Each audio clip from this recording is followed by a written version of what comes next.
अस्सलाम वालेकुम जी बेटा। हाँ जी ठीक है। तो अभी तक हमने सिर्फ एम डिस्कस किया है,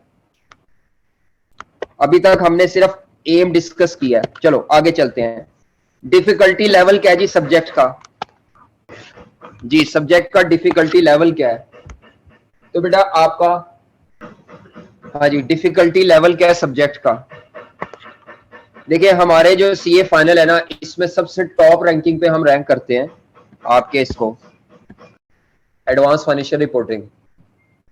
वैसे तो आप सब्जेक्ट को दो कैटेगरीज में डिवाइड कर लेना, एक होता है न्यूमेरिकल और एक होता है थ्योरेटिकल। तो दोनों का अपना अपना मूड है, दोनों का अपना लेवल ऑफ अंडरस्टैंडिंग है, दोनों का पढ़ने का स्टाइल डिफरेंट है, दोनों की डिफिकल्टी को भी मैं कहता हूँ मिक्स नहीं करना चाहिए। तो अगर हम न्यूमेरिकल को कंपेयर करें तो एडवांस फाइनेंशियल रिपोर्टिंग जिस बच्चे ने पढ़ा है, बड़ा सिलेबस हैंडल करना आपको अगर आता है, सब्जेक्ट की डेप्थ आपने वो सुन ली है, तो फिर उसके मुताबिक फिर आपके लिए बीएफडी सेकंड लेवल पर फॉल करेगा। बीएफडी में छोटे छोटे छोटे छोटे कई कॉन्सेप्ट्स हैं, और वो जब कॉन्सेप्ट छोटे छोटे मिलते हैं तो मुश्किल सिर्फ यही आती है कि आप बीच में से मल्टीपल कॉन्सेप्ट जब आते हैं तो आप कुछ कॉन्सेप्ट्स क्या करते हैं, भूल जाते हैं। हम क्लास में आपको चार चार पांच पांच लाइनों की एग्जाम्पल्स करवाएंगे, 8-10 एग्जाम्पल इकट्ठी करें तो एक क्वेश्चन पूरा बन जाता है। तो डेफिनेटली अगर आपने एग्जाम्पल अच्छी की है, बेसिक्स आपकी अच्छी है, तादाद में क्वेश्चन चाहे आपने कम किए हैं, लेकिन अगर आपकी बेसिक्स अच्छी है तो आप वहां पे पास कर जाएंगे, पेपर हैंडल कर लेंगे। लेकिन अगर आपने फॉर एग्जांपल चैप्टर के 50 सवाल कर लिए हैं, लेकिन 50 के 50 सवालों में आपकी एक ही एडजस्टमेंट गलत हो रही है, तो इसका मतलब है आपने वो एडजस्टमेंट ही ग्रिप नहीं की, वो 50 सवालों का क्या फायदा हुआ? आपको मेरी बात समझ आ रही है? तो रिपोर्टिंग में स्टैंडर्ड है, स्टैंडर्ड पूरा पूरा स्टैंडर्ड अपने अंदर एक दुनिया है, लेकिन यहां पर छोटी छोटी चीजें हैं, और जो चीजें आपको छोटी छोटी करवाएंगे वो एग्जाम स्टैंडर्ड क्वेश्चन में भी उतनी ही है। यानी यहाँ छोटे छोटे कॉन्सेप्ट्स मिलेंगे, कंसोलिडेट होके क्वेश्चन बनेगा 25 नंबर का, और सारी वही बात है, डिसीजन मेकिंग है। तो रेलेवेंट कॉस्टिंग अपनी जगह कायम है। ठीक है, तो ये न्यूमेरिकल पॉइंट ऑफ से बीएफडी रिपोर्टिंग से मैं रैंक कर रहा हूँ। बाकी आपका ख्याल ये भी अदर भी हो सकता है कि नहीं सर हमें तो बीएफडी मुश्किल लग रहा है, रिपोर्टिंग तो बहुत आसान है, उसमें तो डेबिट क्रेडिट हम इतना अच्छा से करते आ रहे हैं, हमारी ग्रिप है। ठीक है, आपकी राय अपनी हो सकती है और आप इख्तलाफ कर सकते हैं। तो मैं नॉर्मली दो सब्जेक्ट को रेट ज्यादा करता हूँ जो थोड़े ट्रिकी हैं, एक रिपोर्टिंग और इधर से लॉ। मेरा ख्याल है लॉ, टैक्स को भी इतनी को टेंशन नहीं है, अगर आप टैक्स आपको पढ़ना आता है लॉ और दूसरा प्रैक्टिस थोड़ी सी कर लेते हैं तो ठीक है।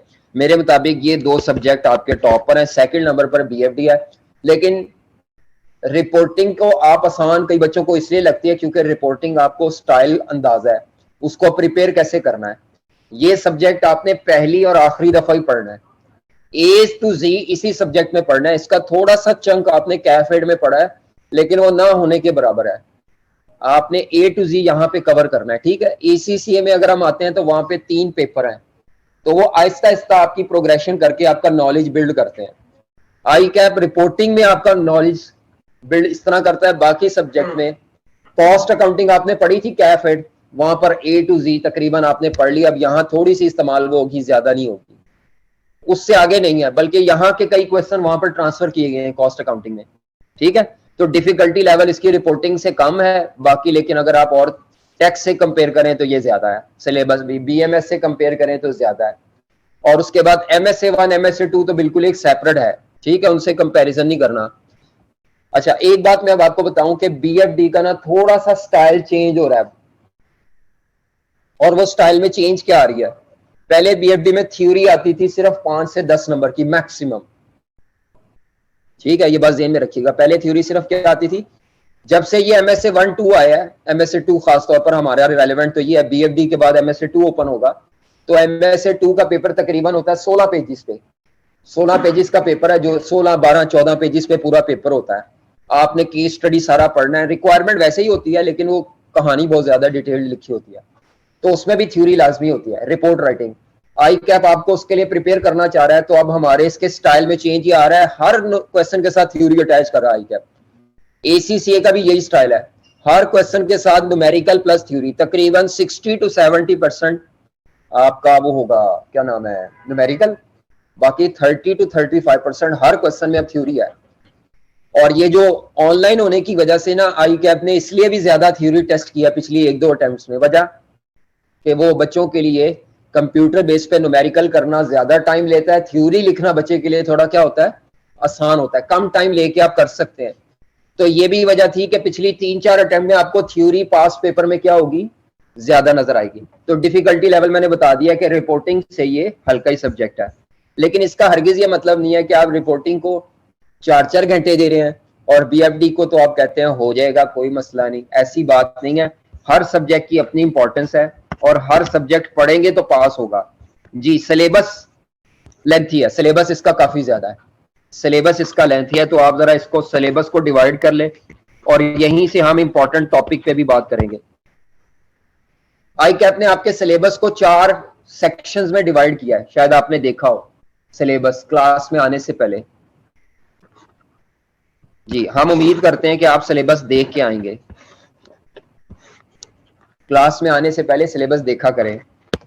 बात तो ऐसी है कि जो अनहोनी है, लेकिन मैं उम्मीद करता हूं आपने देखा होगा। पॉजिटिव सोच पे जी सेक्शन ए, हाँ जी सेक्शन बी, सेक्शन सी और सेक्शन डी, ये 4 सेक्शन है। अच्छा इसका नाम है capital investment appraisal and decision making, ये सेक्शन का नाम है। लेकिन मैं टॉपिक्स लिख लेता हूं, इसमें कौन कौन से टॉपिक्स है, मैं चैप्टर्स नहीं लिख रहा। आई कैप ने बाज दफा किसी टॉपिक को 4-4 चैप्टर तक फैलाया हुआ है, आपकी किताब में 32 चैप्टर है। अब 32 चैप्टर का मतलब ये नहीं है कि 32 आपके टॉपिक्स हैं, टॉपिक्स कम है, वो जबरदस्ती चैप्टर को खींच के वो वहां तक ले गए हैं, 8-8 सफों का एक चैप्टर बनाया हुआ है, तो इसीलिए आपने वो 32 चैप्टर से परेशान नहीं होना। तो सबसे पहला जो इसमें है वो आपका शॉर्ट टर्म डिसीजन मेकिंग है टॉपिक। ये सेम वही है जो कॉस्ट अकाउंटिंग में आप पढ़ के आए कैफेड में, और मैं इसी सीक्वेंस से करवाऊंगा section A B C D. जी सबसे पहला टॉपिक कौन सा है, short term decision making, short term decision making, ठीक है बेटा शॉर्ट टर्म डिसीजन मेकिंग। बाकी अंदर डिटेल में जाएंगे, इसमें अब आप अपनी वो कॉस्ट अकाउंटिंग वाली रेलेवेंट कॉस्टिंग भी रिवाइज करेंगे, फिर वहां पर आपने मेक और बाय डिसीजन पढ़ा था, सारा वो कैफेड लेवल का है। और इसमें से सिर्फ एक अटेम्प्ट में क्वेश्चन आया है, लास्ट अटेम्प्ट, उससे पहले विंटर 16 से ऑनवर्ड क्वेश्चन आता ही नहीं रहा। ये मैनेजमेंट अकाउंटिंग का सेक्शन होता था पहले।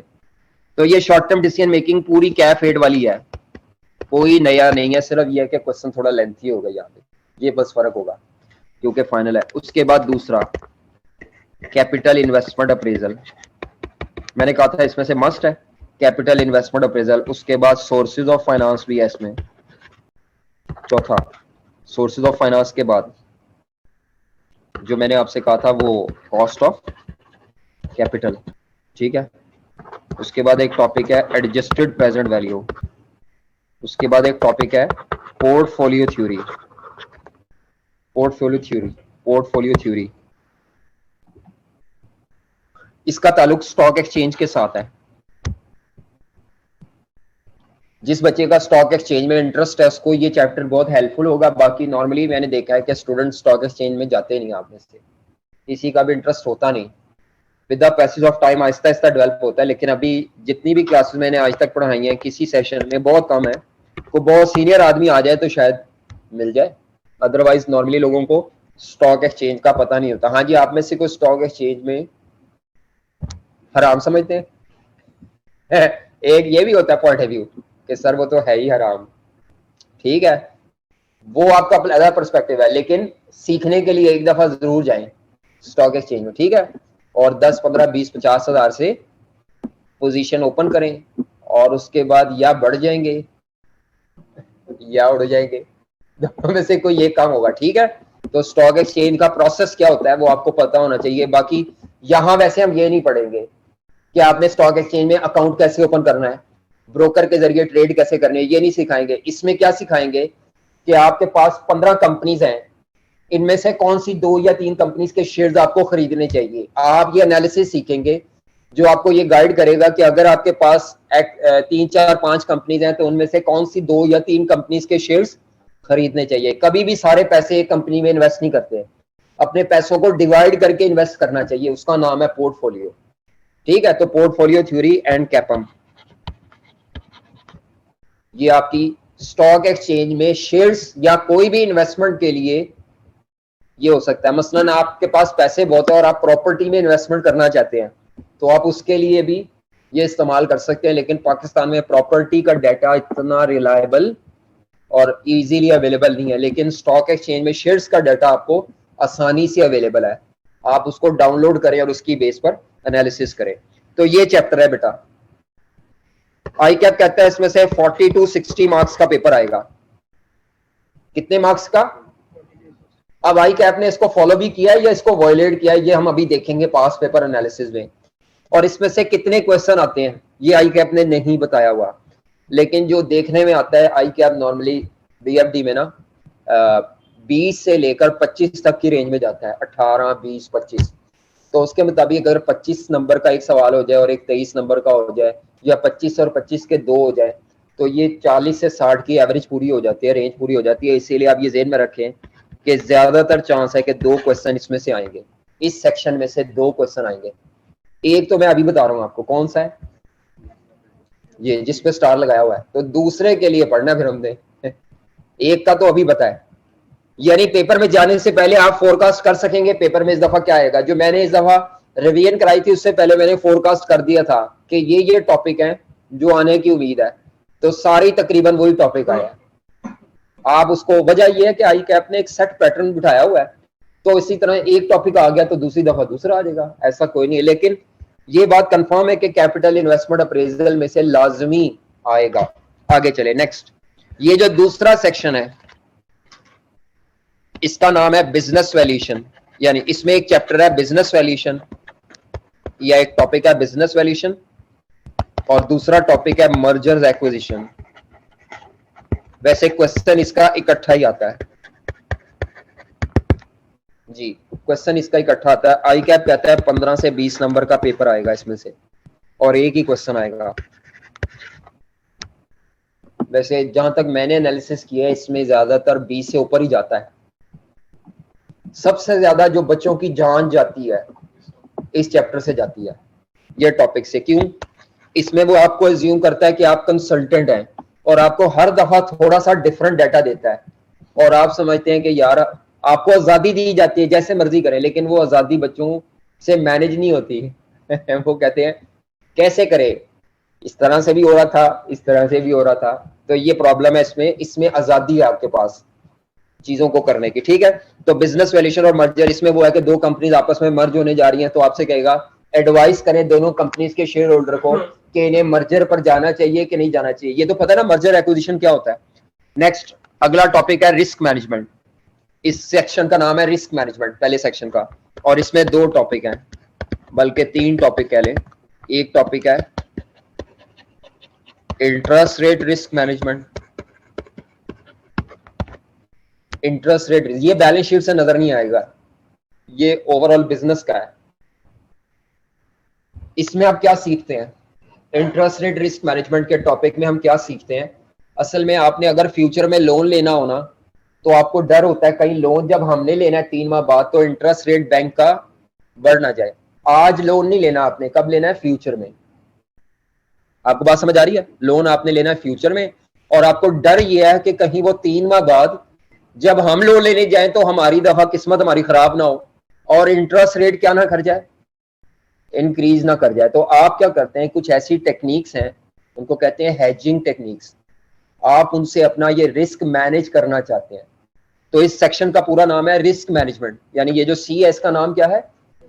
तो इसमें पहला रिस्क जो आपने मैनेज करना है बिजनेस के लिए वो है इंटरेस्ट रेट के फ्लक्चुएट करने से जो आपको एक्स्ट्रा लोन पे इंटरेस्ट देना पड़ सकता है, आप चाहते हैं उसको किसी तरीके से हैज करें।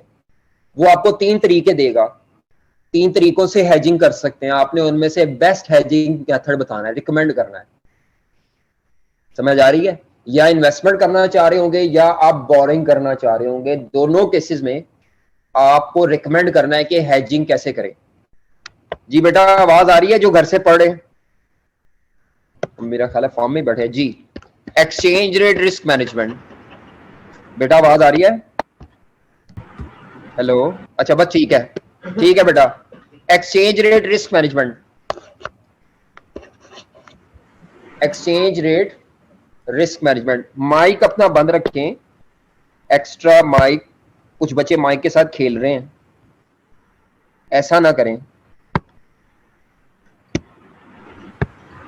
हेलो जी।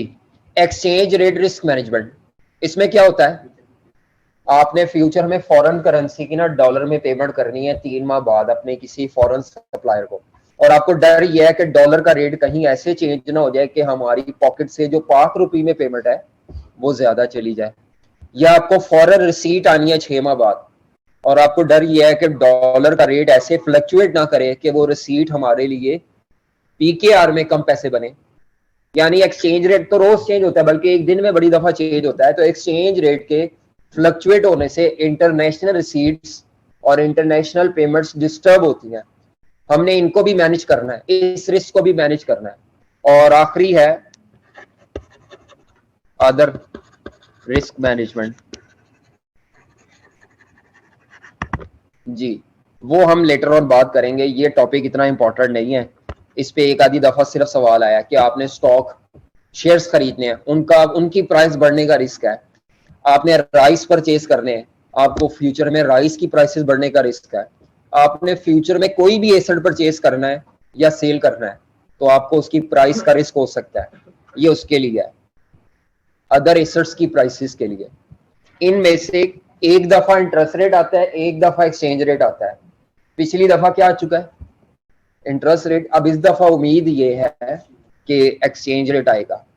बाज दफा ऐसे हुआ है कि दोनों भी आए हैं, पार्ट ए में एक्सचेंज रेट, पार्ट बी में क्या आया है, इंटरेस्ट रेट। ठीक है, ऐसा भी होता है, लेकिन पिछली दफा फोरकास्टिंग थी कि पूरा इंटरेस्ट रेट पे आएगा, और वाकई वो इंटरेस्ट रेट पे ही आया है।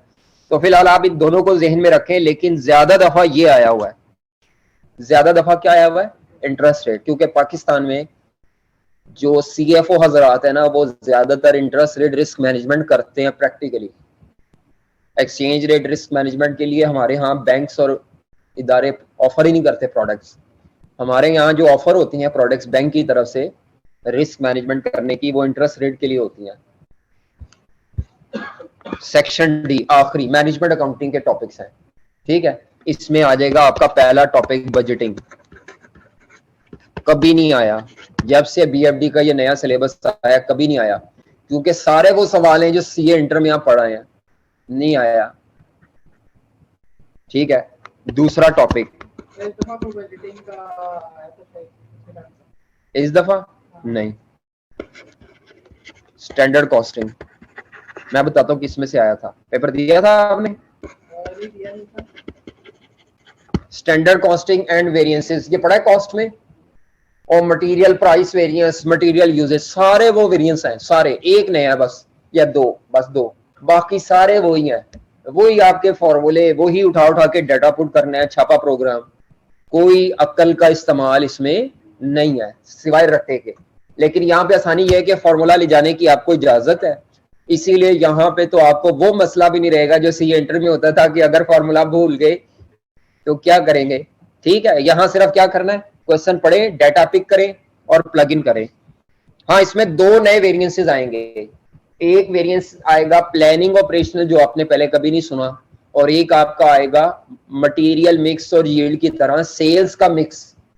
ये दो नए हैं, सेल मिक्स और सेल क्वांटिटी। एक पढ़ा हुआ आपने मटेरियल मिक्स यील्ड, तो बाकी अभी डिटेल में बात नहीं कर रहे, बता रहे आपको कि ये तीसरा टॉपिक इसमें जो है मोस्ट इंपॉर्टेंट टॉपिक ये है, वर्किंग कैपिटल मैनेजमेंट। ये ज्यादा दफा आया है, ठीक है, ये ज्यादा दफा आया है, मस्ट नहीं कह रहा कि जरूर आएगा। अच्छा, और इसके बाद चौथा जो है टॉपिक वो आपका है ट्रांसफर प्राइसिंग। ये भी आया हुआ है, और ये जब भी आया है तो बच्चों ने तौबा तौबा किया है, लेंथ की वजह से। इतना लेंथी क्वेश्चन होता है कि पेपर में 1.5 घंटे भी आप लगे रहे ना, सवाल मुकम्मल नहीं होना। इसमें मुश्किल नहीं है, समझ आ रहा होता है क्या करना है, लेकिन इतना लेंथी क्वेश्चन है कि आपकी जान नहीं छूटेगी इससे। आप शुरू कर बैठेंगे, उसके बाद आपका दिल नहीं चाहेगा छोड़ने को। तो ये पेपर को डिस्टर्ब करने के लिए आता है, काफी लेंथी क्वेश्चन होता है ये। इसमें ये होता है कि आपका बिजनेस, आप ग्रुप ऑफ कंपनी है, ए कंपनी बी कंपनी को चीजें बेचे या ए कंपनी मार्केट में चीजें बेचे। मार्केट में चीजें बेचने को सेल कहते हैं। अपनी ही कंपनी को इंटर कंपनी ट्रांजेक्शन होती है ना, उस पे जो सेल होती है उसके लिए जो प्राइस होती है उसे कहते हैं ट्रांसफर प्राइस। शायद आपने कंसोलिडेशन में पढ़ा हो, इंटर कंपनी ट्रांजेक्शन पे जो अनरियलाइज गेन होता है, पढ़ा है ना। वैसे यहाँ पे, लेकिन यहाँ पर अकाउंटिंग नहीं कर रहे हैं, यहाँ आपने फैसला करना है कि बाहर चीजें भेजे कि अपने डिवीजन को दे और किस प्राइस पे दे। ठीक है, ये टॉपिक है। तो ये जो है इसमें से भी मेरा ख्याल है 15 से 20 है, बाकी अभी मुझे वेटेज याद नहीं है। ये बात अभी मैं पास पेपर एनालिसिस दिखाता हूं तो एग्जैक्ट वेटेज का अंदाजा वहां से हो जाएगा। ठीक है, इस सेक्शन से एक क्वेश्चन, इस सेक्शन से एक क्वेश्चन और इस सेक्शन में से एक क्वेश्चन। तो आप अभी बैठ के फोरकास्ट कर सकते हैं पेपर में कितने क्वेश्चन आते हैं। जी, पेपर में कितने क्वेश्चन आते हैं? 5। ये पहले फिक्स नहीं था, अभी भी वैसे फिक्स नहीं है, लेकिन पास्ट पेपर ट्रेंड ये बता रहा है कि एग्जामिनर ने स्कीम ऐसे सेट कर लिया है कि 5 ही क्वेश्चन बनते हैं। ज्यादा बनाएगा तो उसको मार्क्स कम करने पड़ेंगे, और वो कोशिश करता है कि कुछ सवाल 18 के को 20 के, वो हाई मार्क्स के क्वेश्चन बनाना चाहता है, इसीलिए वो 5 पे फिक्स है। 5 क्वेश्चन आपको पेपर में आते हैं। ठीक है जी, तो ये मेरा ख्याल है सिलेबस का आपको पता चल गया है और लेंथ का भी पता चल गया है। तो मेरा ख्याल है अगर हम बात करें तो 6 टॉपिक इधर है, 2 इधर है, 8 3 11 और 4 15 16 टॉपिक तो है। जो आई कैप ने 32 चैप्टर बनाए हैं उसको मैं शॉर्ट करके 16 टॉपिक्स पे आ गया हूं, लेकिन हर चैप्टर के अंदर सब टॉपिक्स काफी ज्यादा है। ठीक है, चले आगे चलते हैं। अगली क्या बात है, यहां तक कोई सवाल हो आपका? वाह, वो आ रहा है आगे, ये क्या लिखा हुआ है सवाल? स्टडी मटेरियल, इस पे बात करेंगे। ठीक है, पेपर पैटर्न पर आ जाएं।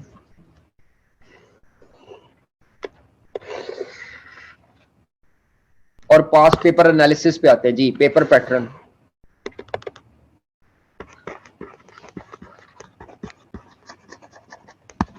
जी वही 3 घंटे का पेपर है, 7-15 मिनट का रीडिंग प्लानिंग टाइम है, 5 क्वेश्चन है।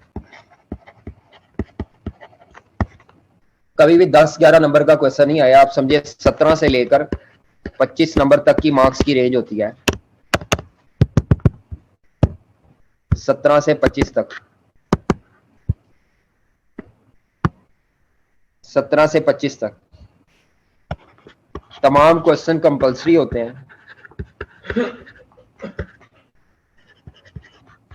No choice. हाँ, पहले थ्योरी और न्यूमेरिकल की रेशो ऐसी कोई खास नहीं थी। तो अब आप जरा ये बात ज़हन में रखें कि थ्योरी पेपर में 25 to 35% आएगी और न्यूमेरिकल जो आएगा वो आपका 75 या 65 to 75 मार्क्स का आएगा। ठीक है, ये बात ज़हन में रखें। और थ्योरी ऐसे नहीं आती, थ्योरी ऐसे नहीं आती कि सीधा सीधा उठा के कॉपी पेस्ट करनी हो किताब से, ओपन बुक है, आप कह जी मैं तो वहां छाप लूंगा। उसने ना सिनेरियो के मुताबिक मॉडिफाई करके थ्योरी लिखवानी होती है। हाँ, थ्योरी विद एप्लीकेशन कि इस कंपनी के लिए क्या मेरिट्स हैं और क्या डिमेरिट्स हैं। सारे जरूरी नहीं है उस कंपनी पे मेरिट्स और डिमेरिट्स अप्लाई हो रहे हो। तो ज्यादातर एप्लीकेशन बेस्ड थ्योरी है, क्रैमिंग वाली थ्योरी नहीं आएगी। जो क्लास में मैं बातें डिस्कस करूंगा उसमें से भी कई दफा पूछ लेता है कि फॉर एग्जांपल इस चीज को अप्लाई करने की क्या कंडीशंस है, किन हालात में, किन सर्कमस्टांसेस में ये चीज या टॉपिक या ये टूल अप्लाई किया जाता है। अब वो किताब में शायद वो वैसे ओपनली ना लिखा हो, लेकिन क्लास में डिस्कस हुआ हो कि एडजस्टेड प्रेजेंट वैल्यू एक टॉपिक है, ये उन हालात में अप्लाई होता है जहां कंपनी ने ज्यादा डेट लिया हो, जहां कंपनी की डेट इक्विटी रेशियो चेंज हो। ये हम क्लास में डिस्कस करते हैं, लेकिन किताब में ये वैसे डिस्कस नहीं हुआ हुआ। तो आपको ऐसी थ्योरी आ सकती है जो कि आपने लेक्चर सुने हैं और आप उनको अपने अल्फाज में लिख सकते हैं। टेक्निकल कॉन्सेप्चुअल थ्योरी है, एप्लीकेशन है, सेम टू सेम आपको ये नहीं कहेगा डिफाइन करें, सीधी सीधी थ्योरी नहीं आनी, एप्लीकेशन बेस्ड आनी है। ठीक है, और ये बात ध्यान में रखें कि थ्योरी का कंटेंट आहिस्ता आहिस्ता ज्यादा हो रहा है, लास्ट अटेम्प्ट में भी ऐसे है। आगे चलते हैं जी। स्टडी मटेरियल, हाँ जी, क्लास के लिए और एग्जाम हॉल के लिए क्या होगा? क्लास के लिए स्टडी मटेरियल क्या होगा और एग्जाम के लिए क्या होगा? जी जनाब। तो क्लास में सबसे पहले तो हम ये लेक्चर आपको देंगे, तो लेक्चर नोट्स होंगे। लेक्चर नोट्स का मतलब होता है एग्जाम्पल्स, ठीक है। बाकी सारी चीजें मैं यहाँ लिखवाता हूँ या कई दफा कॉपी करके लाता हूँ घर से, ठीक है। लेक्चर नोट्स जो मैं यहाँ पे लेके आऊंगा लिख के, वो आप चाहे लेते जाइएगा साथ साथ और उसको आप खुद एंटर करते जाए अपने पास। कई चैप्टर्स का नोट्स पूरे पूरे बनाए हुए हैं, 25-25 30 सफों के, वो वैसे ही दे देंगे आपको। तो नोट्स हैं। उसके अलावा दूसरे नंबर पर आई कैप की रिवीजन किट है, आती है। हाँ वो रिवीजन किट, प्रैक्टिस किट क्या दो, प्रैक्टिस किट क्या दो, रिवीजन किट क्या दो यार। तुसी प्रैक्टिस किट का नाम याद रखा है।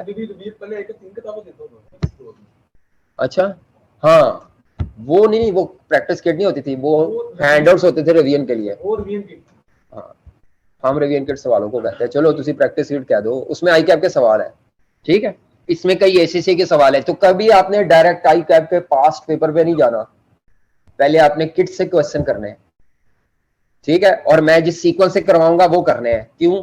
आई कैप की मिस क्लासिफिकेशन है टॉपिक्स की, किसी और चैप्टर का क्वेश्चन किसी और चैप्टर में क्लासिफाई किया हुआ किट में।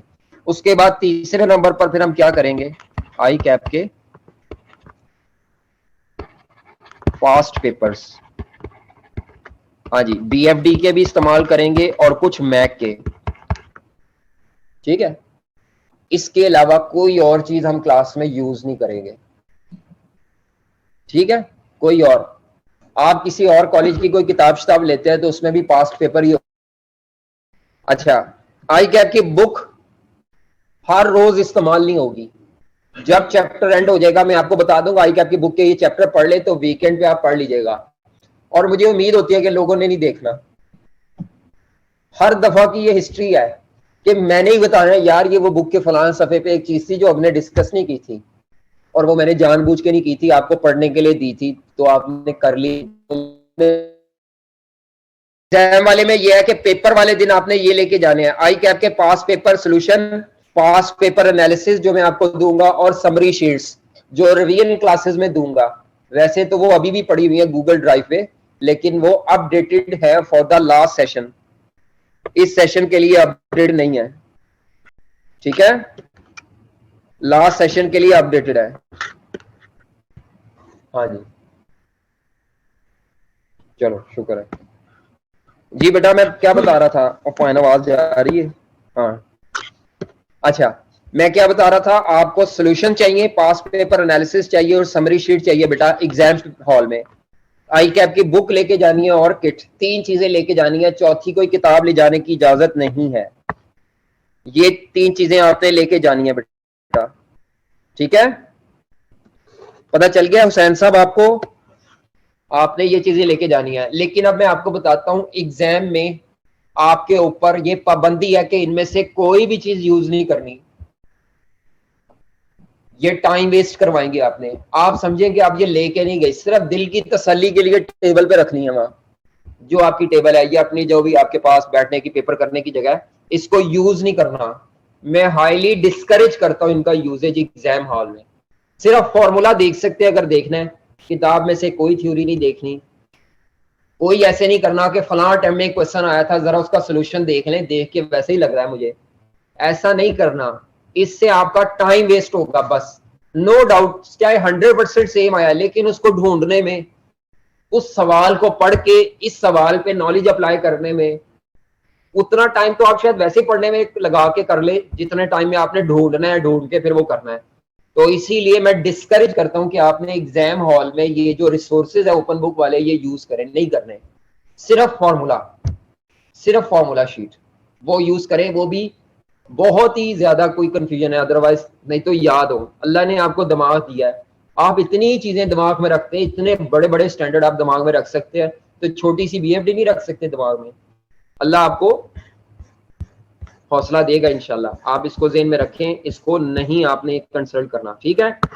तो पास्ट पेपर एनालिसिस जरा आपको दिखा दें। ओपन बुक के मुतालिक मैंने क्या गाइडेंस दे दी कि आपने बुक को कंसल्ट नहीं करना, तसल्ली के लिए लेके जरूर जानी है। तसल्ली के लिए आपने लेके जरूर जानी है, लेकिन आपके जहन में ये ना हो कि हमने इसी को देख देख के करना है। अगर आपने ये किया तो उसमें आपका टाइम बहुत ज्यादा वेस्ट होगा। अच्छा, आगे चलते हैं। नेक्स्ट, पास्ट पेपर एनालिसिस में अब आपको दिखा दूं जरा। जी, आपको एक्सेल की फाइल ये नजर आ रही होगी। हाँ जी, अभी वो शायद इतना क्लियर नहीं है यहाँ पर ना, मेरे पास तो स्क्रीन इतनी क्लियर नहीं है, शायद आपको बच्चों को नजर आ रही हो। जी बेटा, ये आपके ना topic wise past paper analysis है, जिसमें हर अटेम्प्ट में कौन सा क्वेश्चन है, किस चैप्टर का है, वो सारे मैनेजमेंट अकाउंटिंग से है, बीएफडी से है। ये कॉम्प्रिहेंसिव पास्ट पेपर एनालिसिस आपने पास्ट पेपर के साथ अटैच करना है, और ये क्लास में हमारे पास होगा। ठीक है, ये क्लास में हमारे पास होगा पास्ट पेपर एनालिसिस। अभी इसको मैं आपको बहुत ज्यादा शो नहीं करा क्योंकि वो काफी ज्यादा लेंथी है। ये को 5 से 7 पेजेस बनते हैं इसके। इसका फायदा क्या होता है कि टॉपिक वाइज जब इसमें पास पेपर आपको मिलेंगे, मसलन इसमें अटेम्प्ट लिखी हुई है, क्वेश्चन नंबर लिखा हुआ है, नाम लिखा हुआ है, और रिक्वायरमेंट क्या आई हुई है, और सामने उसके मार्क्स लिखे हुए हैं। उसके बाद फिर ये भी किया हुआ है इसमें कि हर सेक्शन में से टोटल कितने क्वेश्चन है और टोटल कितने मार्क्स के। देखो 605 नंबर के क्वेश्चन आए हुए हैं पिछली, समझ लें 2008 से ऑनवर्ड लेकर अब तक, और इसमें तकरीबन कितने क्वेश्चन आए हुए हैं 31। ये सेक्शन जो भी है 31 क्वेश्चन है जो हमने इसमें लिए है, और ये सारे हमारे पास पेपर में अटैच होंगे क्वेश्चंस। ठीक है, तो ये पास पेपर एनालिसिस है और ये क्लास में यूज होगा, रेगुलर बेसिस पे ये यूज होगा। उसके अलावा एक आधा पास पेपर एनालिसिस और है जी। ये एनालिसिस मैंने पास पेपर का किया, आप देख लें। विंटर 16, ये विंटर 16 से क्यों किया, क्योंकि हमारा सिलेबस जो है, मैंने आपसे कहा था 2 क्वेश्चन आते हैं पहले सेक्शन में से, 2 आते हैं, 2 सिर्फ एक दफा कितने आए हैं, तकरीबन 2.5 क्वेश्चन आया है बस एक दफा। बाकी नीचे देखें 1 1 1, और टोटल तमाम अटेम्प्ट में कितने क्वेश्चंस हैं। और ये सिलेबस के 4 सेक्शन बनाए हुए हैं ना आई कैप ने, चारों सेक्शन में से, हर सेक्शन में से कितने क्वेश्चन आते हैं, ये हमने तादाद, क्वेश्चन की तादाद के हिसाब से पास पेपर एनालिसिस कर लिया, ताकि हमें पता चले कितने टोटल क्वेश्चन आते हैं। ये वैसे मैं पहले बता चुका हूं सिलेबस में। उसके बाद ग्रिड वाइज मार्क्स क्या है, आई कैप ने वेटेज क्या डिफाइन की हुई है और रियलिटी में क्या है। ये देखिए जी, आई कैप ने जो वेटेज डिफाइन की हुई है कि जो पहला सेक्शन है उसमें से 40 से 60 नंबर का पेपर आएगा, लेकिन जो पिछले अटेम्प्ट्स हैं उनकी एवरेज मैंने जब ली तो 43 मार्क्स का पेपर एवरेजली आया हुआ है। और एक्चुअली अगर आप देखें 46 मार्क्स, 41, 48, 41, 37, 35, 52, 42 और 40 मार्क्स। ये जो मैंने येलो कलर में लिखा हुआ है, ये येलो कलर में, ये वो अटेम्प्ट्स हैं जिसमें आई कैप ने अपनी अपर लिमिट या लोअर लिमिट को वायलेट किया है, और ये करना बनता है कई दफा पेपर को बैलेंस करने के लिए। देखें जी, 15 से 20 नंबर होना चाहिए सेकंड सेक्शन में, तो अब आप देखें सेकंड सेक्शन में सबसे ज्यादा वायलेशन है। कितने नंबर का सवाल है, 20 का होना चाहिए, लेकिन आई कैप ने अपर लिमिट को वायलेट किया, 25 का, 23 का, 24 का, लोअर लिमिट वायलेट किया 13 नंबर का, 20 नंबर ठीक है, 25 का। लास्ट अटेम्प्ट में कितने मार्क्स का आया, तो आप ये बात ध्यान में रखें कि बिजनेस वैल्यूएशन का क्वेश्चन आपको 20 नंबर से ज्यादा का ही मिल रहा है। ये देखें ज्यादातर 20.56 एवरेज है। इससे हमें पता चलता है कि आई कैप अपनी वेटेज को फॉलो करता है, लेकिन थोड़ा बहुत वेरिएशन में ना अप एंड डाउन जाता है। उसकी वजह है पेपर को बैलेंस करना, डिफिकल्टी लेवल को मैनेज करना। नीचे वाले सेक्शन में, ये जो दरमियान वाला सेक्शन है ना, रिस्क मैनेजमेंट, इसमें कहीं वायलेशन नहीं किया आई कैप ने। कोई येलो कलर नजर नहीं आ रहा आपको, yellow means there is some violation by I cap, और ये इसको इजाजत है क्योंकि वो कहता है ये रिकमेंडेड गाइडेंस है, ये कोई फिक्स नहीं है वेटेज। लेकिन आई कैप कोशिश करता है कि वेटेज, क्योंकि पेपर होने के बाद हमें रिव्यू की असाइनमेंट मिलती है, जिसमें आई कैप हमें तकरीबन 70 to 80,000 देता है, सिर्फ इस चीज को देखने के लिए कि पेपर आउट ऑफ सिलेबस तो नहीं था, पेपर में कोई मिस्टेक तो नहीं थी, पेपर में आई कैप का जो एग्जामिनर है उसने इस वेटेज को कितना कॉम्प्रिहेंसिवली फॉलो किया है, पेपर आउट ऑफ बैलेंस तो नहीं था, किसी एक एरिया की तरफ ज्यादा उसका रुझान तो नहीं था। तो इस वजह से जब अब आई कैप ये पेड काम करवा रहा है ना, तो इसीलिए हमारे फीडबैक की बेस पर वो अपने एग्जामिनर को फीडबैक देता है कि जनाब आप इस चीज का ख्याल रखें। तो पहले से काफी ज्यादा पेपर अच्छा आने लग पड़ा है, कम मिस्टेक्स है, और लेकिन पेपर की क्वालिटी भी काफी ज्यादा पहले से क्या हो गई है, इंप्रूव हो गई, और डिफिकल्टी लेवल भी थोड़ा सा पहले से क्या हो गया है, बढ़ गया है। पहले तो 4 लाइनों का सवाल भी 10 नंबर का था, और अब 10 नंबर का सवाल तकरीबन हाफ या 3/4 ऑफ द पेज ऑक्यूपाई करेगा आपका। ठीक है, ये एक पास पेपर एनालिसिस मिल गया। एक एनालिसिस ये है सिलेबस वाइज, ये भी डिटेल्ड है, को 3-4 तरह के एनालिसिस किए हुए हैं। ये आई कैप का सिलेबस जिस तरह दिया हुआ है, ये सिलेबस की तरतीब से है जो आई कैप का टॉपिक वाइज, और उसमें बताया हुआ है हर अटेम्प्ट में कौन से क्वेश्चन आए हुए हैं। ये देखें, ये ऊपर लिखा हुआ है स्प्रिंग 21 विंटर 20, एवरेजली कितने मार्क्स का है, इनमें से कौन सा इंपॉर्टेंट है। ये देखें ये कौन सा चैप्टर चल रहा है जिसकी पिछली अटेम्प्ट में 30% वेटेज है। तो अगर हम इसके ऊपर आते हैं तो पता चलता है कि ये कैपिटल इन्वेस्टमेंट अप्रेजल ही है। एनपीवी आईआरआर वो टेक्निक्स हैं जिनसे डिसीजन मेकिंग होती है। ये लिस्ट मैंने नहीं बनाई हुई, ये आई कैप के सिलेबस की लिस्ट है। मैंने सिलेबस की लिस्ट के मुताबिक पास पेपर एनालिसिस किया हुआ है। तो कई तरह के एनालिसिस हैं ताकि आपको मदद मिल सके और आप ये पिन पॉइंट कर सकें कि मुझे ज्यादा टाइम कहाँ इन्वेस्ट करना है। आपके पास टाइम की कमी है तो आपने अपने टाइम की इफेक्टिव यूटिलाइजेशन करनी है, जिसके लिए ये एनालिसिस है। ये तमाम एनालिसिस कहाँ पर अवेलेबल होंगे, ये तमाम एनालिसिस, ये तमाम नोट्स कहाँ अवेलेबल होंगे। तो आप में से कई लोगों को पहले भी पता हो शायद कि मेरे ये तमाम नोट्स और ये सारी चीजें जो है ये गूगल ड्राइव पे अवेलेबल होती हैं। आपने ये घर जाकर यहाँ से एक्सेस कर लेनी है, मेरे से अलहदा नहीं मांगनी। ये गूगल ड्राइव का एड्रेस लिख लें, bit.ly/bfd by अजीम। चेक कर ले इसको, जहां आप गूगल में एड्रेस बार में लिखते हैं वहां चेक कर लें ये गूगल ड्राइव ओपन हो रही है कि नहीं। हाँ जी, गूगल ड्राइव उम्मीद है आपको नजर आ रही होगी, ओपन हो रही है। 2 फोल्डर नजर आ रहे होंगे जी, 2 फोल्डर आपको नजर आ रहे होंगे। एक रॉ डाटा है, इसमें पिछली अटेम्प्ट्स का डाटा है सारा, और ये विंटर 2021 का फोल्डर है। चलो अच्छा, ये देख लें आई कैप के पास पेपर इसमें पड़े हैं पुराने सारे, आई कैप की वेबसाइट पर नहीं है, थोड़े लेटेस्ट हैं। इसमें पुराने 2008 के भी हैं, पास पेपर हैं, उनके सॉल्यूशंस हैं आई कैप के। ये नोट्स हैं और ये समरी शीट्स हैं। ये समरी शीट्स अभी फिलहाल पिछली अटेम्प्ट तक की अपडेटेड है, मतलब इसमें है मैंने लिखा लेकिन ये अपडेटेड है। इसमें थोड़ा बहुत चेंज आएगा इस दफा, जो आएगा वो अपडेट करके मैं यहीं पे अपलोड करूंगा। तो ये इसी के नीचे एक रिवीजन का फोल्डर बनेगा जब हम एंड पे रिवीजन करेंगे। तो नोट्स में अगर आप आ जाए, अगर हम नोट्स का फोल्डर ओपन करें तो यहाँ पहला टॉपिक है डिसीजन मेकिंग, जो हमने शुरू करना है जी। डिसीजन मेकिंग में ये नोट्स पड़े हुए हैं। Limiting factor decision and linear programming एक टॉपिक है। उसके अलावा और कौन सा टॉपिक है, ये relevant costing principle topic number 1। अभी इसको और मैं अरेंज करता जाऊंगा। आप ये जो घर से भी पढ़ रहे हैं वो यहाँ से ही सारे रिसोर्सेज डाउनलोड करेंगे। आपको किसी भी चीज की जरूरत है आप मुझे व्हाट्सएप कर दें, मैं उसको वहां पे यहाँ पे सेव करता जाऊंगा। ठीक है, चैप्टर वाइज टॉपिक वाइज। हमारा पहला topic short term decision making है, तो ये डिसीजन मेकिंग का फोल्डर है, उसके अंदर जाकर आप रिसोर्सेज को एक्सेस कर लें। ठीक है, समझ आ रही है बात आपको।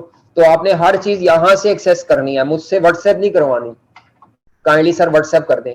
जो मैं क्लास में ये लिखूंगा ना, ये जो मैं इलेक्ट्रॉनिक बोर्ड पे लिखूंगा ये भी मैं वहां पर ही सेव करूंगा। तो आप वहां से जाके घर डाउनलोड कर ले और उस पर देख लें कि सोल्यूशन क्या करवाया सर ने या क्या किया है। अगर आपने लेक्चर मिस भी किया है तो आप फिर वहां से देख लें। समझ आ रही है बात आपको। अच्छा, उसके अलावा और क्या चीज थी, जो लोग तो घर से पढ़ रहे हैं, जो अमेलगमेटेड मॉडल पे चल रहे हैं, बेटा आफ्टर 15 डेज जो है ना वो आपका लाइव सेशन है। अब जब लाइव सेशन आएगा, लाइव सेशन का मतलब है कि आपको मैं आपके व्हाट्सएप ग्रुप में मैं एक स्केड्यूल शेयर कर दूंगा। उस स्केड्यूल के अंदर मैंने बताया होगा कि इस तारीख तक क्या क्या काम हो जाना चाहिए। सेम काम यहाँ क्लास में हुआ होगा और सेम काम जो है वो आपको करना है जो घर से पढ़ रहे हैं। अगर आप नहीं करेंगे तो मैंने उस दिन को प्रैक्टिस करनी होगी या टॉपिक की रिवीजन करवानी होगी या कोई इंपॉर्टेंट चीजें बतानी होगी, तो आपको कुछ नहीं पता चलेगा जो घर से पढ़ने वाले हैं। नॉर्मली जो घर से पढ़ने वाले लोग हैं वो कई दफा सुस्ती दिखाते हैं।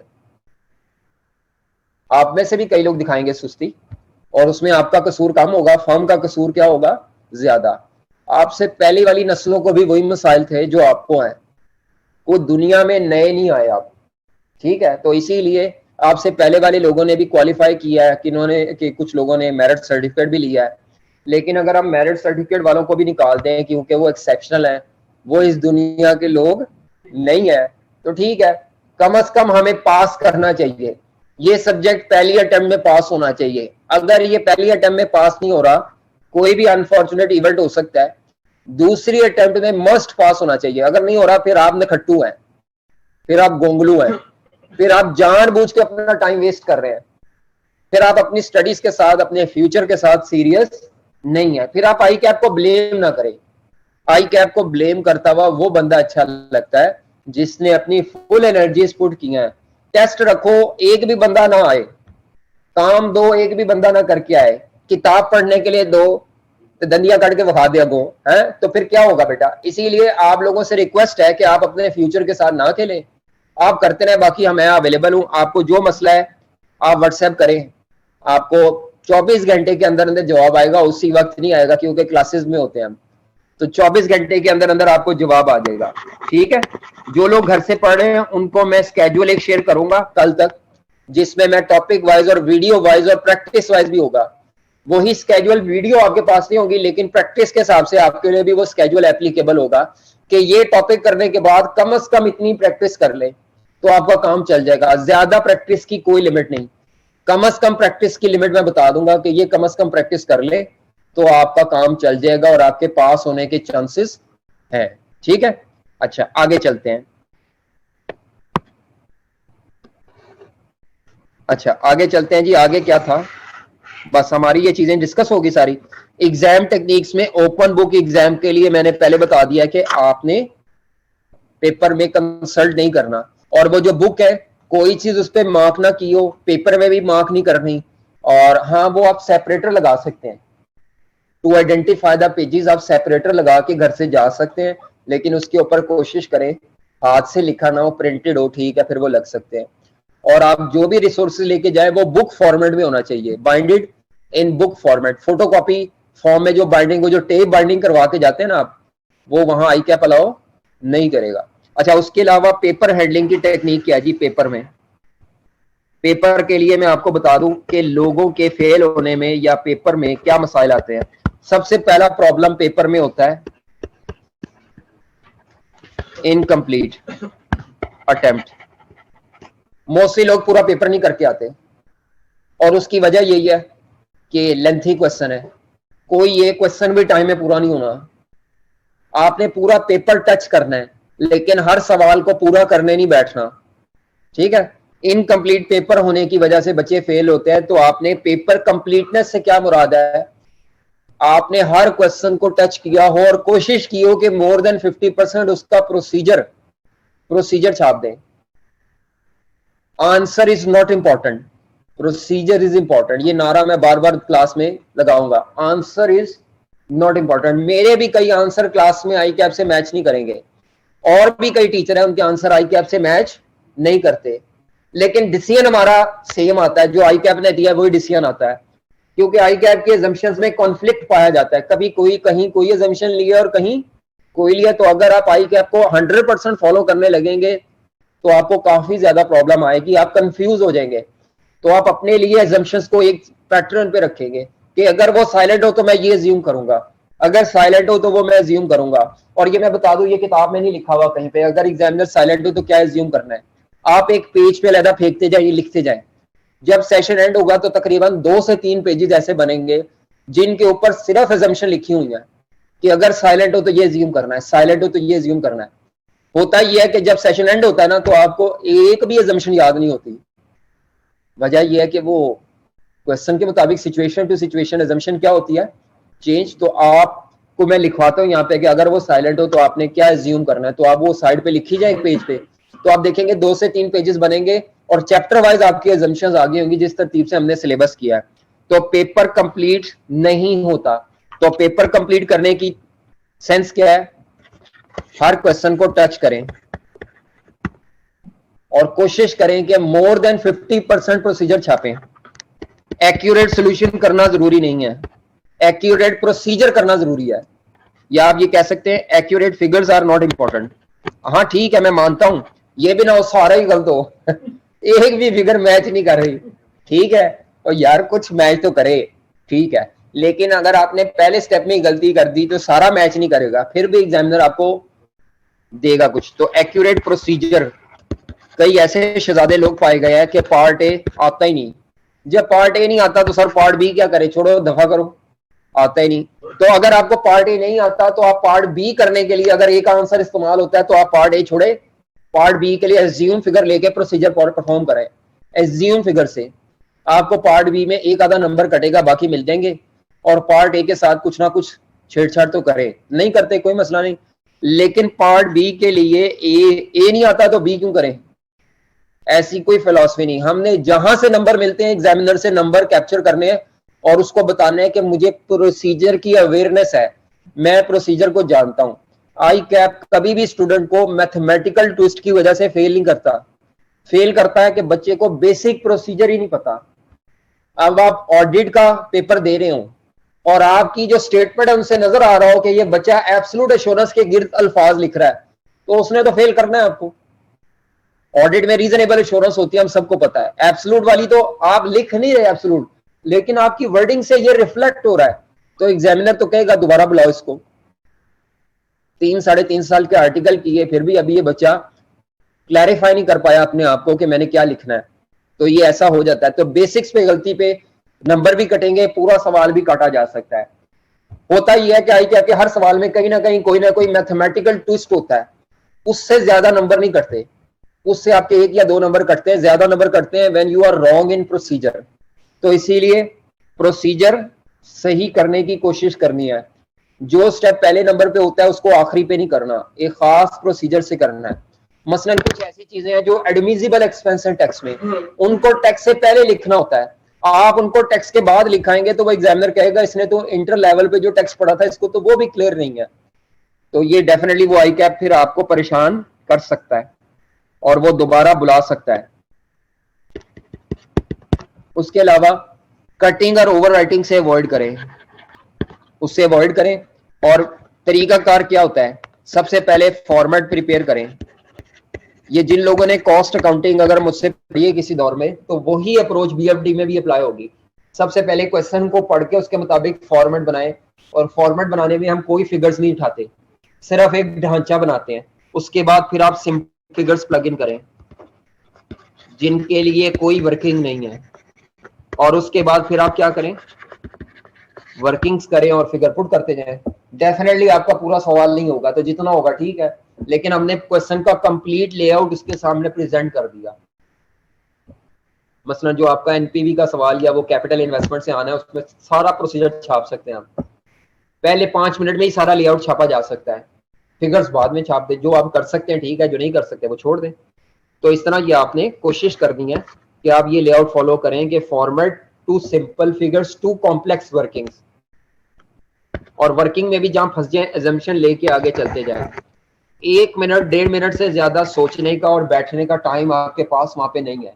मैक्सिमम 1 मिनट सोचें, और अगर आपको लगता है कि ये मेरे पल्ले नहीं पड़ रहा, आनी है फिगर इस तरह की कोई, तो आप एज्यूम करें और आगे प्रोसीजर कॉपी पेस्ट कर दें। इससे आपको फायदा ये होगा कि आपका प्रोसीजर आगे वाला एग्जामिनर को नजर आ जाएगा। और अगर आपने पूरा सवाल करने के बाद आपको पता चला कि वो ऊपर गलती हो गई है, आपने खुद पकड़ लिया कि ऊपर गलती हो गई है, तो पूरा सवाल काटने की जरूरत नहीं है। नीचे नोट लिख दे कि ये एक मिस्टेक है और इस मिस्टेक को अगर रेक्टिफाई किया जाए तो इसका इंपैक्ट ऊपर इस तरह आएगा। या अगर आपको बहुत ग्रिप है तो कई बच्चे आंसर में एडजस्टमेंट कर देते हैं उस एरर की, कि इससे हमारी प्रेजेंट वैल्यू बढ़ेगी, कम होगी, या इसका क्या इंपैक्ट आएगा, या ये डिसीजन एक्सेप्ट से रिजेक्ट की तरफ चला जाएगा। लेकिन कई बच्चे नहीं कर पाते कि इसका इंपैक्ट क्या आएगा, तो वो इतना ही लिखते हैं कि ये एरर है, अगर इसको रेक्टिफाई किया जाए तो हमारा सोल्यूशन थोड़ा सा इस तरह मॉडिफाई हो जाएगा। एक लाइन में लिखा है, पूरा सवाल किए हुए को काटने की जरूरत नहीं। ये जो आपके दिमाग में पाया जाता है ना, मैं सेकंडों में कर लूंगा, वो नहीं होता भाई। आपने जितनी देर में लिखा है ना, अगर आपने आधे घंटे में किया तो कम से कम आपको 5 से 8 मिनट तो उसको कॉपी पेस्ट करने में लगेंगे। तो क्यों अपना टाइम वेस्ट कर रहे हैं, एक एक मिनट कीमती है। एग्जाम में पहला सुन ले, एग्जाम का पहला 1 घंटा जो है ना, वो आपको पास या फेल करवाएगा। जो पहले 1 घंटे में पैनिक होगा वो गया। इसीलिए हम कहते हैं कि पहले 1 घंटे में आपने छोटे सवाल पकड़ने हैं, 15-15 नंबर वाले को, 15-18 वाले, 15-17 वाले, इस तरह कोई सवाल हो, 17-18 वाले। 25 नंबर का सवाल कभी भी पहले नंबर पे नहीं पकड़ना, छोटे सवाल पकड़े। ज्यादा टाइम लेके करना है तो करें, लेकिन वो ये है कि आपके पास बाद में टाइम होगा कि आप अपने आप को मेंटेन करेंगे और कॉन्फिडेंस से आप खेलेंगे। कॉन्फिडेंस आपका शेक हुआ नहीं तो जो आता है वो भी बंद, लाइट आपके दिमाग की बंद हो जाएगी अगर आप ये नहीं करेंगे। ठीक है, कोई सवाल आप पूछना चाहें? जी बेटा, किसी का कोई सवाल हो? बड़ी लंबी कहानी मैंने सुना दिया। पिछले टाइम में बच्चे जरा ज्यादा इस चीज पे कर रहे थे कि उसने ग्रेड फॉलो नहीं किया। ग्रेड फॉलो नहीं किया, देख लें आप, अभी मैंने आपके सामने पास्ट पेपर का एनालिसिस करवाया है। ये कौन से बच्चे हैं? नहीं, ये बच्चे कौन है? ये सीनियर है? बैचमेट्स भी हैं सर, मतलब हर बंदा जिससे भी पूछते हैं बीएफडी तो लास्ट अटेम्प्ट का बड़ा ज्यादा रोना रोते हैं। अच्छा, नहीं वो तो पहले ही बताया जाता है। वो तो वैसे मुझे बच्चों ने लास्ट टाइम भी कहा था कि सर हमें लगता है इस दफा भी थ्योरी आएगी, क्योंकि उम्मीद थी वो उसकी क्या नाम है ऑनलाइन एग्जाम होने की थी ना, तो जब ऑनलाइन एग्जाम होने की उम्मीद है ना तो आई कैप ने जानबूझ के थ्योरी ज्यादा देनी है। ये देखिए जी, पहली बात है इस चीज का एविडेंस, पिछली अटेम्प्ट में पहले सेक्शन में से कितने सवाल आए हैं? बाकियों में से एक एक, ऐसा ही ट्रेंड चलता आ रहा है पीछे। अब आपको कोई कहे ना, उसको ये दिखा दें, पहला एविडेंस। दूसरा एविडेंस, आई कैप ने वेटेज क्या डिफाइन की हुई है? 40 से 60 नंबर का पेपर आएगा, कितने नंबर का पेपर आया है? सिर्फ यहां उसने वायलेट किया, मैं मानता हूं, और वो देता है पहले भी 25 नंबर के वैल्यूशन, मार्क्स में भी कोई नहीं किया। ठीक है, हाँ थ्योरी और न्यूमेरिकल की रेशियो की बात आप कर सकते हैं, क्योंकि पिछली से पिछली अटेम्प्ट में भी ऐसा हुआ है। तो ये बात आपकी, इतनी बात मैं मानूंगा उन बच्चों की कि आई कैप थ्योरी जरूर एंटर करते जा रहा है, बिल्कुल करना है, क्योंकि उसने आपको MSc2 के लिए प्रिपेयर करना है, वहां पे जाके लोग राइटअप नहीं लिख पा रहे, बस इसीलिए तैयार करना है, इसका ये जवाब है। ठीक है, और थ्योरी आपको पता है टाइम बचाती है, न्यूमेरिकल हमेशा टाइम कंज्यूम करेगा, थ्योरी आपका टाइम क्या करेगी? सेव करेगी। उसमें कहानी कभी भी लेंथ की बात नहीं है, रेलेवेंट लिखना है, रेलेवेंट चाहे आप 2 लाइनों में लिख दे बात, लंबी कहानियां लिखने की जरूरत नहीं है, रेलेवेंट बात लिखें और उसको जस्टिफाई करें कि आप ऐसा क्यों कह रहे हैं, उसकी क्या वजह है। अगर जस्टिफिकेशन के बगैर स्टेटमेंट लिख देंगे तो मार्क्स नहीं मिलेंगे। जस्टिफाई करें कि आप ऐसा क्यों कह रहे हैं। मसलन आप कहते हैं जी इसकी वजह से इदारे के शेयर होल्डर इस प्रपोजल को एक्सेप्ट कर लेंगे, क्यों, और उसका उनकी वेल्थ पर क्या इंपैक्ट आएगा, तो आपने अपने हर आर्ग्यूमेंट की जस्टिफिकेशन देनी है पेपर में, थ्योरी में। अगर आप कहते हैं कि ये टूल इसके मुकाबले में ज्यादा प्रेफरेबल है तो वाई, इसकी जस्टिफिकेशन देना आपकी जिम्मेदारी है, अदरवाइज आपकी स्टेटमेंट यूजलेस है। थ्योरी लिखने का ये आर्ट है। ठीक है, और कोई बात जो घर से पढ़ रहे बेटा, आपका कोई सवाल हो, आपने कुछ पूछना हो, चले बस हम पढ़ लेते हैं अब। ठीक है, डिस्कशन कंप्लीट हो गई है, बस हमारी जो ओरिएंटेशन टाइप थी वो कंप्लीट हो गई है। अब हम थोड़ा सा पढ़ लेते हैं, ज्यादा नहीं पढ़ेंगे आज, क्योंकि मैंने ले प्लान भी देना है, ज्यादा नहीं पढ़ेंगे, थोड़ा सा पढ़ेंगे। तो जो बच्चे घर से पढ़ रहे वो अपना पहला टॉपिक रेलेवेंट कॉस्टिंग पढ़े होंगे, तो हम भी शुरू कर रहे हैं, कॉपीज ओपन कर लें सब लोग, बचा वो लोग भी ये कर रहे हैं, तो सेम वही स्टोरी जो वहां पर है, कई लोगों ने वहां शुरू भी कर दिया होगा, कई बच्चे बड़ी देर से पढ़ रहे हैं वहां पे। जी आ जाए जरा, पहला टॉपिक हमारा है बेटा शॉर्ट टर्म डिसीजन मेकिंग। हाँ जी, स्केड्यूल शेयर करेंगे कल ग्रुप में, 15 दिन के बाद होगा, लेकिन इस दफा पहली डिस्कशन ईद के बाद होगी, 15 दिन ईद में आ जाने, ईद के बाद होगी पहली। हाँ जी, शॉर्ट टर्म डिसीजन मेकिंग में बेटा कौन कौन से टॉपिक्स हैं, तो उसमें सबसे पहला टॉपिक है रेलेवेंट कॉस्टिंग प्रिंसिपल्स। हाँ जी, रेलेवेंट कॉस्टिंग प्रिंसिपल्स। दूसरा टॉपिक है रेलेवेंट कॉस्टिंग प्रिंसिपल्स के बाद जी शॉर्ट टर्म डिसीजन मेकिंग में पहला टॉपिक कौन सा है? Relevant costing principles. और रेलेवेंट कॉस्टिंग प्रिंसिपल्स में आपने 4 चीजों की रेलेवेंट कॉस्ट के रूल्स पढ़ने हैं, 4 चीजों के, मटेरियल का रेलेवेंट कॉस्ट के रूल्स, ये हम पढ़ नहीं रहे होंगे, ये रिवाइज कर रहे होंगे क्योंकि ये कैफेड लेवल का ही है। लेबर के, ओवरहेड्स के और नॉन करंट एसेट के, कोई भी नॉन करंट एसेट यूज करने के, ये। उसके बाद अगला डिसीजन है limiting factor decision. Limiting factor decision, single limiting factor और मल्टीपल लिमिटिंग फैक्टर। इसमें से लास्ट टाइम क्वेश्चन आया है, ये लिमिटिंग फैक्टर में से क्वेश्चन आया है। यानी ये जो मैं शॉर्ट टर्म डिसीजन मेकिंग का एरिया करवा रहा हूँ ना, इसमें आज तक नहीं आया था। ये अपसेट था बच्चों के लिए कि यार ये इसमें से क्यों दे दिया उसने। अच्छा, मल्टीपल लिमिटिंग फैक्टर। तो मल्टीपल लिमिटिंग फैक्टर के लिए जो मेथड है वो लीनियर प्रोग्रामिंग है, जो आप Q1 में पढ़कर आए हैं, लेकिन यहाँ पर हम एज्यूम करेंगे कि आपको नहीं आता। और इसको करने के लिए जो मेथड है उसका नाम है की फैक्टर एनालिसिस। तो सबसे पहले हर चैप्टर के टॉपिक्स आइडेंटिफाई किया करें कि या इस टॉपिक के अंदर सब टॉपिक्स क्या क्या है। वैसे मेरी जो वो गूगल ड्राइव है उस पर मैंने लिखा हुआ है, लिस्ट ऑफ कॉन्सेप्ट्स की फाइल भी पड़ी है। हर चैप्टर के अंदर क्या क्या सब कॉन्सेप्ट्स हैं सारे वो डिस्कस किए हुए, लिस्ट डाउन। वो रिवीजन में इस्तेमाल होंगे, अभी आपको समझ नहीं आनी उसकी। अच्छा, तीसरा क्या है, तीसरा टॉपिक इसके अंदर subtopic other short term decisions. जी, अदर शॉर्ट टर्म डिसीजन। इसके अंदर एक है आउटसोर्सिंग डिसीजन, जिसको मेक और बाय डिसीजन भी कहते हैं। ये वो एरिया है जो मैनेजमेंट अकाउंटिंग में भी ज्यादा पॉपुलर नहीं था। एक एक सवाल था मैनेजमेंट अकाउंटिंग में, वही एक एक सवाल हम करेंगे क्लास में। अच्छा, shut down decision, further processing decision. हाँ जी, outsourcing decision, shut down, further processing, ठीक है। और एक है, वैसे ये किताब में तो नहीं है ना, किट में है बस, लेकिन सवाल है इसका, कर लेंगे, यूटिलाइजेशन ऑफ स्पेयर कैपेसिटी। एक आधा सवाल है, एक एक सवाल है इनके, utilisation of spare capacity.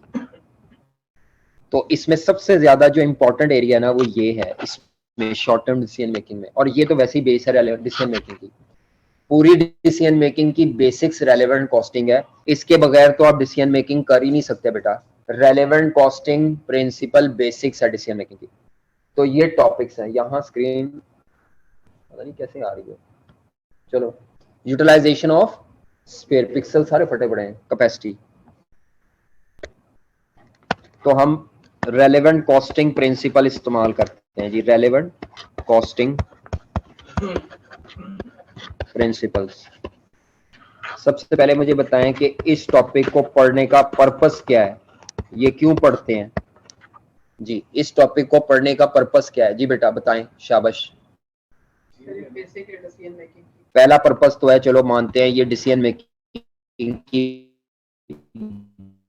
Basics है, ठीक है। और इसके बगैर डिसीजन मेकिंग नहीं हो सकती। और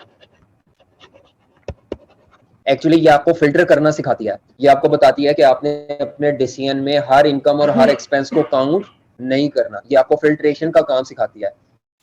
ये आपको अपने डिसीजन से related item pick and choose सिखाती है कि आपने अपने डिसीजन से रिलेटेड आइटम कौन सी लेनी है। हाँ जी, डिसीजन से रिलेटेड आइटम पिक करना। यानी इस चैप्टर का मकसद आपको फिल्ट्रेशन सिखाना है। अकाउंटेंट की खूबी होती है, अकाउंटेंट जो रिपोर्टिंग करता है, all income all expenses, completeness की असर्शन भी है आपके ऑडिट में। अकाउंटेंट भी उसके पीछे ही चल रहा होता है, मैंने हर इनकम और हर एक्सपेंस रिकॉर्ड करना है। डिसीजन मेकर कहता है नहीं, सिर्फ वो इनकम और एक्सपेंस काउंट करो जो डिसीजन से चेंज हो रहे हैं, जो डिसीजन के साथ कनेक्टेड है। सारी दुनिया के इनकम एक्सपेंस या सारे बिजनेस के इनकम एक्सपेंस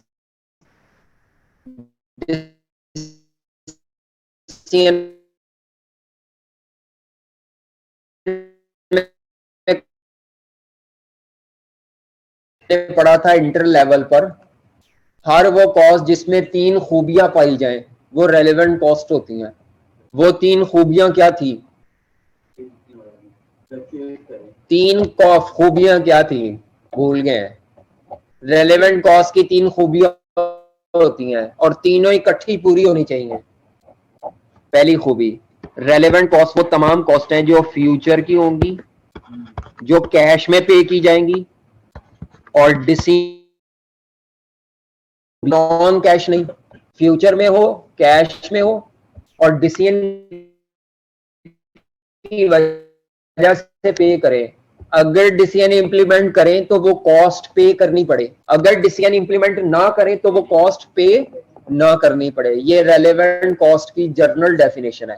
तमाम रेलेवेंट कॉस्टिंग इसी पर बेस कर रही है, फ्यूचर एंड कैश एंड, ये तीनों रूल आसान हो जाएगी मुझे, तीनों खूबियां साइमल्टेनियसली पूरी होना लाजमी है। ठीक है,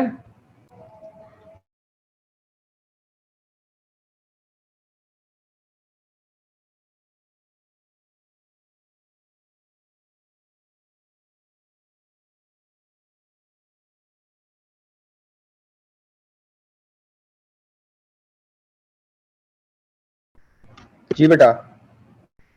incremental cost, avoidable cost, differential cost और अपॉर्चुनिटी कॉस्ट, ये चारों कॉस्ट रेलेवेंट होती हैं, चाहे इसमें ये ऊपर वाला बताओ।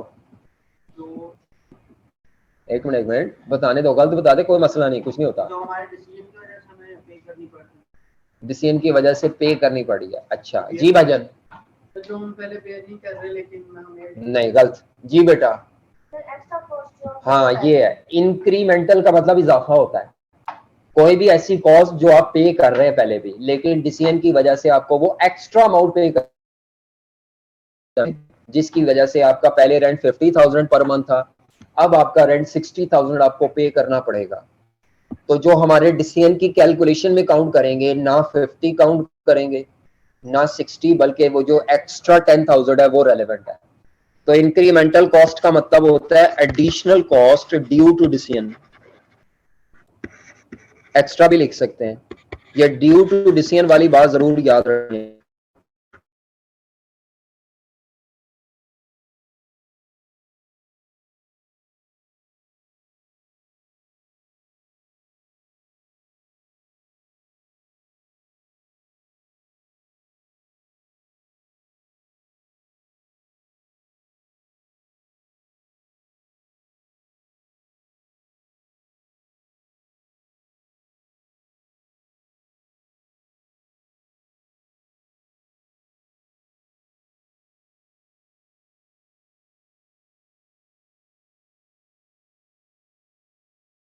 जी अच्छा, हम क्या पढ़ रहे थे?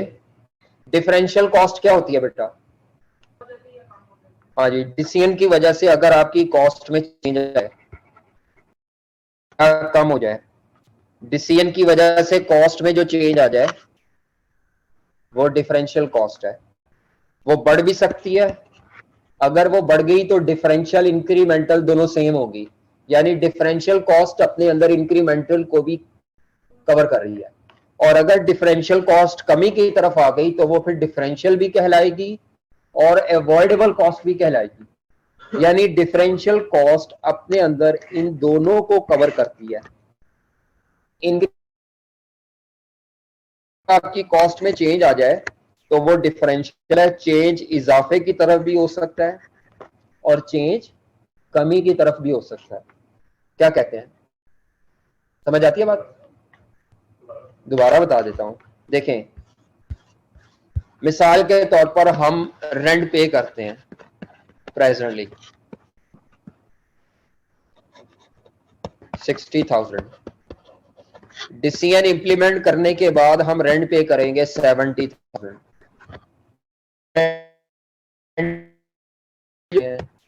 इसी 10,000 को डिफरेंशियल भी कह सकते हैं बेटा, क्योंकि चेंज आया ना, चेंज डिफरेंशियल का मतलब डिफरेंस से निकला है। तो अगर आपकी कॉस्ट में चेंज आ जाए तो जितना चेंज है उसको डिफरेंशियल भी कहेंगे, और इंक्रीमेंटल तो मैं पहले बताया हूं इजाफे को कहते हैं। अगर आपका रेंट पहले 60 है, अब 50 हो गया है डिसीजन के बाद, अब बताएं। हाँ, अब ये 10,000 अवॉइडेबल कॉस्ट भी है, कमी की तरफ भी हो सकता है। लास्ट वन है अपॉर्चुनिटी कॉस्ट, जो सबसे ज्यादा इस्तेमाल होती है और सबसे ज्यादा गलत आप करते हैं। अपॉर्चुनिटी कॉस्ट क्या होती है जी भाईजान? Benefit foregone, past benefit foregone, present benefit foregone या फ्यूचर बेनिफिट फॉरगॉन? गलत, रेलेवेंट तो होती नहीं पास्ट की चीज जी। फ्यूचर में जो कैश में मिलने वाला बेनिफिट था, नॉन कैश नहीं, future cash benefit forgone due to decision.